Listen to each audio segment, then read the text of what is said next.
Some people know this about me, some people don't. I've been in and out of a few different cults.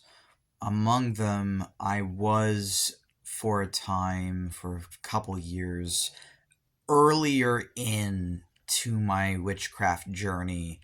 Um, I was captivated by the Reality Shifters cult, and I am going to be referring to it as a cult because I do wholeheartedly believe it is a cult. And I was captivated by it because it appealed to my PTSD and severely dissociated, um, I guess, being. And it appealed to me in a variety of ways.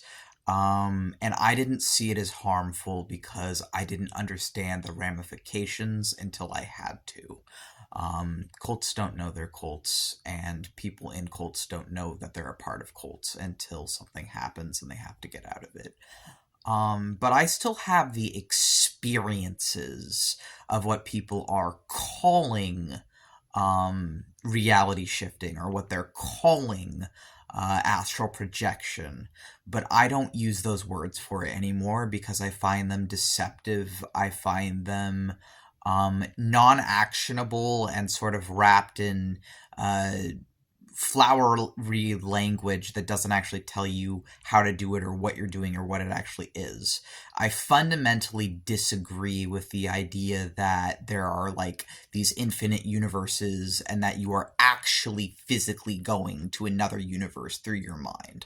I think that that is built in a misunderstanding, false interpretations, and assumption. I think it's wholly mostly just built in assumption, in assuming things, and in assuming that we as apes on a rock know how any of this crap works in this universe, assuming that we as apes on a rock in an infinitely expanding universe know how the fuck any of this shit works, including our own brains.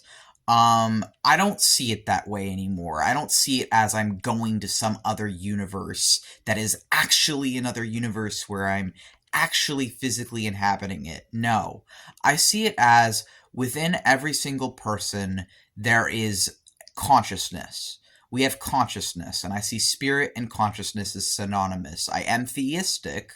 I do believe in spirit, but one of what I think spirit is consciousness itself, as in your mind, or in our case, minds, plural, as a DID system. And what I believe you can do is go inside of your own mind as a place. Our minds are people. Like I'm talking right now, I am a person. You'll just have to take my word for that. But then also, minds are places. Every time you dream, you are inhabiting your mind as a place. Every time you daydream, you are inhabiting your mind as a place. Every time you meditate and slip into a dissociative trance state and are speaking to spirits, or in our case, headmates and spirits, and having these vivid, delightful, tantalizing experiences of going to other places through your own mind, that is your mind.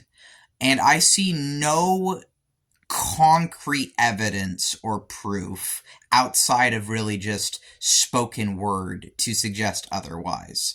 I believe consciousness itself is spirit, and I believe that consciousness itself, like our infinitely expanding universe, is uncharted, untapped territory. I believe in lucid dreaming. I believe in vivid daydreaming, and I believe that the human mind is not understood, is not known, and it's really only been the last 100 years minimum that psychology and these other things has been the lens for viewing these things. And before psychology, even half of psychology with Carl Jung, comes from far older spiritual beliefs. And that's why I think occultism and psychology overlap, and there's a lot of value there. But I am not going to be using language that I find deceptive. And I find terms like reality shifting and astral projection inherently deceptive. I have experiences of going to other worlds, of talking to people in these other worlds, I have, I guess, hallucinatory experiences of extremely vivid experiences of inhabiting other worlds. But I know it's mental.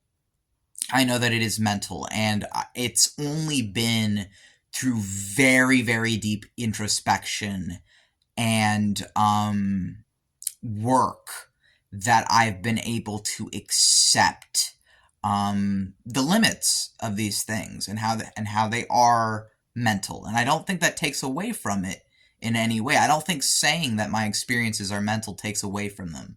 I don't think saying that when I'm speaking to gods and spirits and dragons and fae and whatever else, that these things are mental.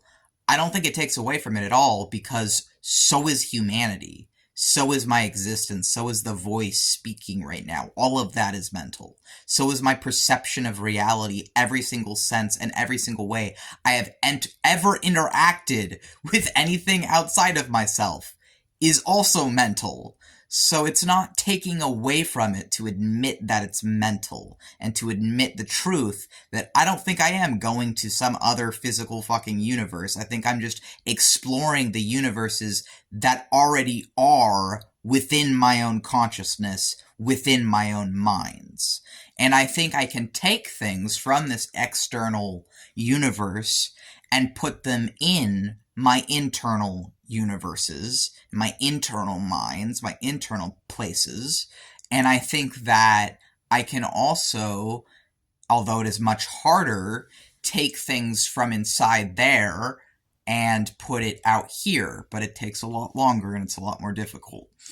And I think that's what some people call manifestation, but I call it just self-actualization or self-mastery. And I think that much of witchcraft is really just learning mental control. It is learning to control yourself, your perceptions, your mind, or in our case, minds, and it's learning to control yourself. And I think that things like lucid dreaming and meditation and many different things can be tools that are very valuable to have in your arsenal for doing these things. I will say I have lucid dreams maybe once a month, and that's only been after, at this point, years of work. But I have these vivid experiences of going to other worlds within myself, maybe like 3 to 4 times a month at least, at minimum. And it's not exactly lucid dreaming because I'm not asleep. I'm still able to snap myself out of it, get up, use the bathroom, make a sandwich. I think it's more of a deep meditative trance wherein I have such vivid daydreams that it feels as though I am in another world, and these other worlds exist within my minds. And I have to see it that way as well, because when I believed these people saying that it's external and you're going to these external realities, that did drive me to a state of spiritual psychosis. That did drive me to long-term pain and trauma for the entirety of, I think, the period that I was in the reality shifting cult. I was in a spiritually psychotic episode that was directly connected to the severe trauma that I was coping with at the time and using reality shifting as a coping mechanism for. I hope hearing this can help someone. I hope it can potentially help someone who might be earlier in their journey, who might feel as though these things, they might be being taken advantage of. And I want to tell you, you are being taken advantage of. Even if they're not trying to, even if they don't realizing they are. Trust yourself on this. It is mental.